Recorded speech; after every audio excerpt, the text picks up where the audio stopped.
Hi everyone and welcome to new vlog. और ये vlog भी होने वाला है सिट डाउन वीडियो की तरह, क्योंकि हम आप और मैं बैठ के डिस्कस करने वाले हैं कुछ ऐसे तरीके जो कि काफ़ी हर जगह इंटरनेट पे फैले हुए हैं। काफ़ी ने खुद एक्सपेरिमेंट किया हुआ, किसी के लिए वर्क करे, किसी के लिए वर्क शायद नहीं करे हैं।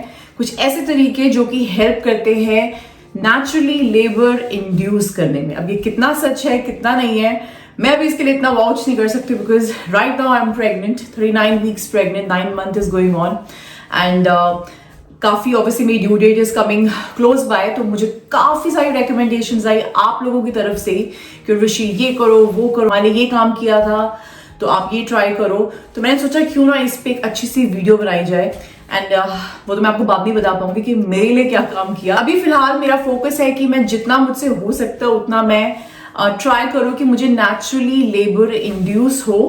एंड बाकी तो यार देखो जो होना है वो होना ही है एंड उसमें कोई मुझे वो नहीं है, बट जितना मैं कोशिश कर सकती हूँ उतनी अच्छी बात है। So let's talk about all the different ways which currently I am trying out to induce labour naturally.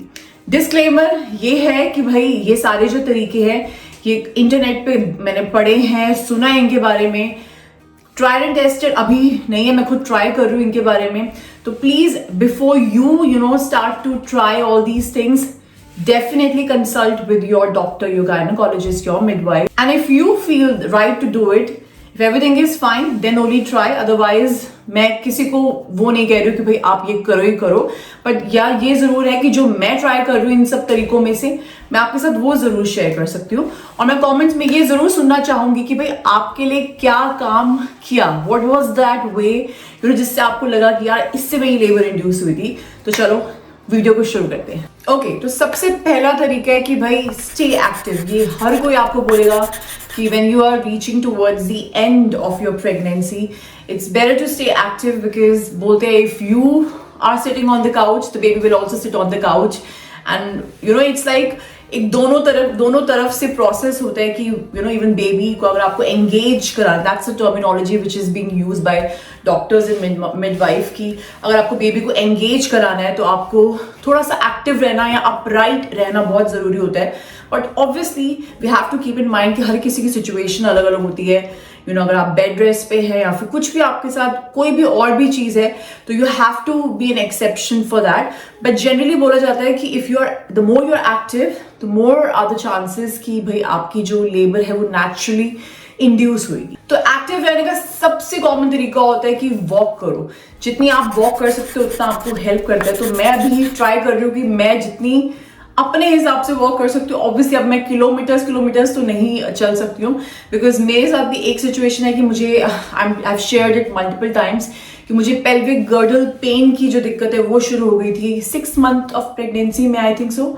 तो उसकी वजह से वैसे तो मैं काफ़ी ट्राई करती हूँ कि मैं एक्टिव रहूँ थ्रू आउट द डे, बहुत कम मैं बेड पे बैठती हूँ एंड लेकिन उसकी वजह से मैं ज़्यादा कंटिन्यूसली फिजिकली एक्टिव इतना नहीं रह पाती हूँ। लाइक अगर मुझे वॉक करना है तो 20-25 minutes maximum walk, then I have to rest for like half an hour या ऐसे कुछ और give some break and then I can continue doing my घर के काम। अगर मुझे बर्तन धोने या फिर कुछ भी छोटे मोटे काम होते हैं तो मुझे ब्रेक्स देनी पड़ती है, बिकॉज जिनको पेल्विक गर्डल पेन के बारे में पता है उनको पता होगा भाई ये बहुत खतरनाक होती है। Literally there was a time when it was so difficult for me to even use the restroom, like even to lift myself up, because when it triggers, it just triggers so badly. So pelvic girdle pain में थोड़ी सी मुझे restrictions काफी रही हैं, लेकिन फिर भी मैं ट्राई करती हूँ जितना मुझसे सेफली फिजिकली एक्टिव रहा जाए उतना मैं रहती हूँ। सेकंड है कर्व वॉकिंग। तो बेसिकली कहते हैं कि अगर आप कर्व पे एक स्टेप रखो एंड दूसरा स्टेप ऐसे रोड पे ऐसे वॉक करो आराम से। तो जनरली मैं और भानु जाते हैं वॉक पे, मैं उसका हाथ पकड़ के जनरली थोड़ा सा कर्व वॉक करती हूँ। बोलते हैं कि उससे जो बेबी है वो एंगेज होता है आपके पेल्विस में एंड बेसिकली वो राइट पोजीशन पे जो है बेबी वो आता है या आती है। तो कर्व वॉकिंग काफी ज्यादा इंटरनेट पे फेमस है। तो ये एक चीज है जो कि मुझे लॉजिकल भी लगा, तो मैं काफी ट्राई कर रही हूँ ये। बाकी देखते हैं भाई कितना इफेक्टिव है कि नहीं है। किसी के लिए अगर काम करिए कर्व वॉकिंग तो मुझे प्लीज जरूर कमेंट्स में बताना कि did it work for you, have you tried it during your pregnancy. इसके बाद फिजिकली एक्टिव में अगर हम बात करें तो few stretches are also part of it. तो काफी लंजेस होते हैं, काफी ऐसी पोजिशंस होती है। मैं भी वीडियोस देखती रहती हूँ। मैं ऑनेस्टली स्पीकिंग में रेगुलर बेसिस पे नहीं कर पाती हूँ ये, और ये जितनी भी सारी चीजें हैं जो कि थोड़ी सी ये इस चीज पे फोकस है, लाइक वॉकिंग वगैरह तो I was doing it from before, but जो जैसे कि मैं आपको अभी बात करेंगे बटरफ्लाई पोज की भी, वो मैंने अपने फुल टर्म प्रेगनेंसी के बाद ही शुरू करी, विच वॉज लाइक 37 वीक्स के बाद। क्योंकि ऑनेस्टली मेरी first pregnancy and I was like कि क्या मैं आज करूंगी और कल ही बेबी आ जाएगा। ऐसे दिमाग में रहता है ना कि तुम आज ही करोगे कल ही हो जाएगा। लेकिन कहने वाले बोलते हैं कि आपको अपनी फाइनल ट्रिमेस्टर में ही ये शुरू कर देना चाहिए, बट मैं थोड़ा सा वही एप्रीहेंसिव थी कि यार मैं इतनी जल्दी शुरू करूं कि या ना करूं। तो फ्यू स्ट्रेचेस जरूर बोले जाते हैं कि लंजेस टाइप करो, सेफली करो, जितना आप कंफर्टेबल हो करने में। ये नहीं कि अगर कोई आधे घंटे तक बैठ के स्ट्रेच करो तो आपको भी वही करनी है, आप अपनी बॉडी के हिसाब से करो। The idea is to basically open your pelvic area and help the baby to descend down in the right position and basically to be engaged and maybe induce labor as well। तो ये एक चीज जरूर होती है। Next होता है जो कि काफी ज्यादा फेमस है, वो है butterfly pose. And I think आप लोगों को भी इसके बारे में पता होगा। अब मेरी जो अभी मैं I am very heavily pregnant right now and plus my pains are also there, pelvic pain. तो मैं प्रॉपरली एकदम क्लोज करके नहीं कर पाती हूँ जो बटरफ्लाई पोज है, बट जितना मुझसे हो पाता है comfortably keeping safety and everything in mind, तो मैं वो जरूर करती हूँ कुछ मिनट्स के लिए, like with right gap in between. तो ये एक चीज है जो मैं ट्राई कर रही हूँ, बटरफ्लाई पोज भी। उसके बाद आती है भाई बहुत फेमस जो कि है बर्डिंग बॉल पे, जो कि यहाँ पे जिम बॉल जिसको बोलते हैं। कुछ ऐसी स्पेसिफिक मूवमेंट्स करना अपनी पेल्विस की ही अगेन, लाइक मैं जनरली बाउंस करती हूँ। अब अगेन बोला जाता है कि उससे बेबी भी बाउंस होता है, plus baby enjoys that position. सबसे पहले मतलब baby is comfortable with that, plus it helps again in descend करने में। एंड पेल्विक टिल्ट्स करो, स्वेस करो, फिगर ऑफ 8 बनाओ या सर्कल्स बनाओ अपने अपने पेल्विक से। ये सब जो मूवमेंट्स है ये भी काफी ज्यादा हेल्पफुल होती है नेचुरली लेबर को इंड्यूस करने में, बोला जाता है ऐसे। अब मैं भी अगेन ट्राई कर रही हूँ एंड इनफैक्ट काफी लोग बोलते हैं कि कॉन्ट्रैक्शन जब आपको शुरू हो भी जाए तब भी ये इफेक्टिव होती है, बट अभी मैं उस स्टेज पे पहुंची नहीं हूं, तो I really can't comment on that. Another thing is using stairs. तो जनरली प्रेगनेंसी के दौरान बोला जाता है कि सीढ़ियां कम से कम यूज करो एंड अवॉइड करो and all those things, but and के टाइम पे जो मैंने रिसर्च करी है कि भाई स्टेयर्स यूज करो। एंड काफी लोग तो साइड में चलते हैं स्टेयर्स के, just like curve walking I would say, तो ऊपर नीचे ऐसे साइड में चल के। बट हमारे घर में मैं ऐसे कोई स्पेशली स्टेयर्स तो कहीं नहीं जा रही हूँ, बट घर के अंदर ही जो स्टेयर्स है उनको मैं आराम आराम से ट्राई करती हूँ चलने का, क्योंकि being heavily pregnant right now मेरे लिए थोड़ा सा डिफिकल्ट रहा है। मैं झूठ नहीं बोलूंगी 8th और 9th मंथ में स्टेयर्स पे ऊपर नीचे जाना, बिकॉज वेट भी यार बढ़ ही जाता है काफी, तो थोड़ा सा रहता है वो। बट मैं सेफली जितना मुझसे हो पाता है मैं उतनी स्टेयर्स यूज करती हूँ। नेक्स्ट एक चीज जो मैंने अभी रिसेंटली शुरू करी है ट्राई करना, वो है डीप स्क्वाट्स। तो मैं स्क्वाट्स कर रही हूँ। जनरली मैं किसी अपनी स्लैब के सहारे कर लेती हूँ, या फिर I Bhanu sometimes help me, I hold Bhanu and do the squats, deep squats. And कभी कभी I try to hold myself in that deep squat position. Again, the ideology behind it, वही same ideology है इसके पीछे भी, कि तुम अपने pelvic area को खोलोगे इससे and baby को एक सही position मिलेगी, get engaged in your pelvis area।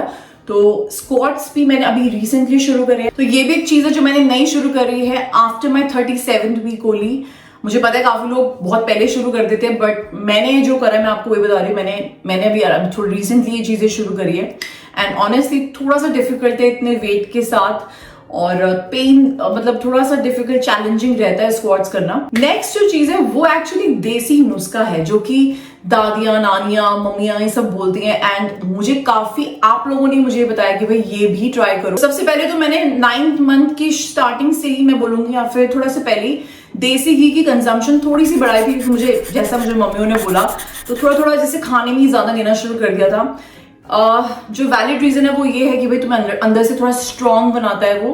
But एक चीज जो देसी नुस्खा है वो ये है कि अगर आप अपने दूध में देसी घी डालो और उसको पियो तो it helps in inducing labour naturally and quickly and it provides that slip. कितना सच है कितना नहीं है मुझे नहीं पता अभी, बट थोड़ा सा डिफिकल्ट होता है काफियों के लिए देसी घी को दूध में डाल के पीना। तो मैं करती हूँ, मैं अभी तो सिर्फ मतलब इतना ज्यादा भी नहीं पी रही हूँ, बट मैं 1 कटोरी दूध में आई थिंक मम्मी 1 या 1.5 चम्मच, इतना, इससे ज़्यादा नहीं, एंड उसको अच्छे से मैं ब्लेंड करके, ताकि मुझे देसी घी दिखे ना, and then I consume it instead of having in whole glass. थोड़ा सा वो हो जाता है कभी कभी, बट एक कटोरी में इतना पता नहीं चलता। तो अभी मैं वो ट्राई कर रही हूँ। अगेन साइंटिफिकली क्या लॉजिक है इसके पीछे, कितना प्रूवन है, कुछ नहीं पता, but I am trying this.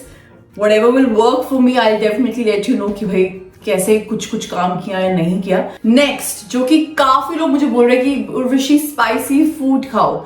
In fact यहाँ पर भी काफी लोगों को बोला जाता है कि try eating spicy food and everything. या मुझे लगता है कि हमारे इंडियन करीज में वैसे ही मिर्च मसाले प्रॉपर डलते, तो मैं ऐसे एक्स्ट्रा कुछ स्पाइसी नहीं खा रही हूँ, बट हाँ, मैं ऐसे हरी मिर्च कभी कभी साथ में ले लेती हूँ, बट कीपिंग इन माइंड कि मुझे अपना पेट भी जलाना नहीं है, तो I have to keep everything in check. तो स्पाइसी फूड भी बोला जाता है, बट मैं ऐसे एक्सट्रीम लेवल पे जाके अभी फिलहाल कुछ नहीं कर रही हूँ। नेक्स्ट भी कंजम्पशन से रिलेटेड है, और वो है Medjool dates, if I am pronouncing them right. तो ये मैंने इंटरनेट पे काफी ज्यादा पढ़ा था कि if you again start taking couple of dates on a regular basis. अब ऑनलाइन तो अलग अलग क्वांटिटी लिखी होती है, कई जगह 2 लिखे होते हैं, कई जगह 4, कई जगह 6 भी लिखे होते हैं कि आप रोज कंज्यूम करो, तो it helps in ripening of your cervix, या फिर सर्विक्स को सॉफ्ट करता है। तो लेबर का मुझे पता नहीं, but when once you get your labour, तो लेबर का टाइम थोड़ा सा शॉर्ट हो जाता है। तो it's like it basically preps your body for birth. तो अभी फिलहाल मैं डेट्स कंज्यूम कर रही हूँ, मेजदूल डेट्स बोलते हैं इनको। But obviously if you have to see your own concerns, if you have gestational diabetes या कुछ भी डिटेक्ट हुआ है, तो इतना मीठा शायद खाना अलाउड ना हो, तो you have to consider all the situations.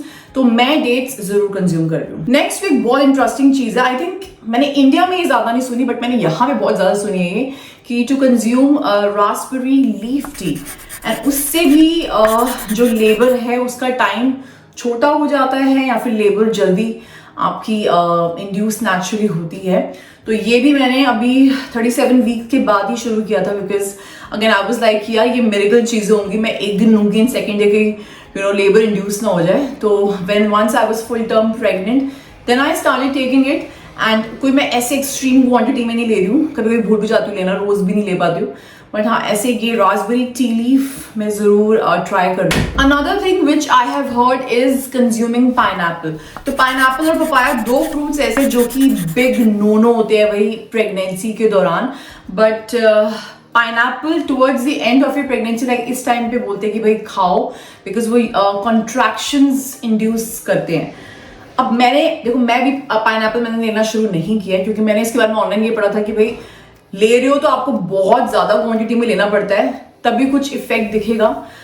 एक आधा स्लाइस या जितना आप, क्योंकि अब ज्यादा पाइनएप्पल भी कितना ही खाओगे दिन में, उससे कुछ फर्क नहीं पड़ता। तो मैं ऑनेस्टली मैंने अभी शुरू नहीं किया लेना, मुझे पता नहीं मैं लूंगी या नहीं लूंगी, आई हैव नो आइडिया। चीज आई थिंक कैस्टर ऑयल के लिए भी काफी बोला जाता है, बट मैंने उसके बारे में जब रिसर्च करी तो मुझे थोड़े मतलब पॉइंट्स इतने अच्छे नहीं लगे, तो वो मैं नहीं सोच रही हूँ कि मैं कंज्यूम करूंगी बिल्कुल, बिकॉज आई थिंक वहां पे लिखा था कि बेबी को स्ट्रेस पे डालता है वो, या फिर आपको नौशिया हो सकता है, डायरिया हो सकता है। तो मुझे थोड़ा सा लगा वो अटपटा, तो वो वाला पॉइंट इसलिए मैं कंसिडर नहीं कर रही हूँ अभी। क्योंकि एक मिडवाइफ ब्रू करके भी एक ड्रिंक होती है जिसमें कैस्टर ऑयल डलता है along with apricot juice, I think and other things, तो काफी लोग वो भी कंज्यूम करते हैं, but I have no idea about it, I am not doing it फिलहाल, तो I can't vouch for it. So yeah, and ऐसे काफी ज्यादा फेमस है कि डक वॉक करनी चाहिए if you want to induce labour और descend your baby to the right position.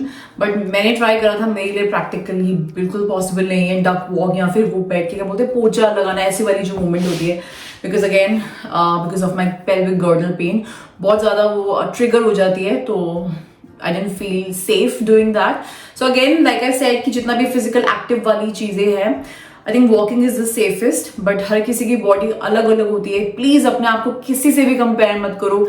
Every journey is different, is unique, you are different, you are unique, तो अपने हिसाब से करो। कोई बोल रहा है भाई मैं 200 स्क्वाट्स करती हूँ, तो ये इसका मतलब ये नहीं कि आपको भी 200 स्क्वाट्स करने हैं, जो कि आई थिंक प्रैक्टिकली भी बहुत ज्यादा, मैं ज्यादा बोल रही हूँ। से 5 होते हैं या 10 होते हैं या फिर 20 होते हैं, मैं अपनी बॉडी के हिसाब से करती हूँ एंड बहुत ही अपनी पेस में करती हूँ। तो आई थिंक ये एक चीज ध्यान में रखना भी बहुत जरूरी है कि do not compare yourself with others की किसी और के लिए कुछ तरीके काम करे तो यू नो ईगरनेस होती है ट्राई करने के लिए, बट अपनी बॉडी के हिसाब से करना चाहिए।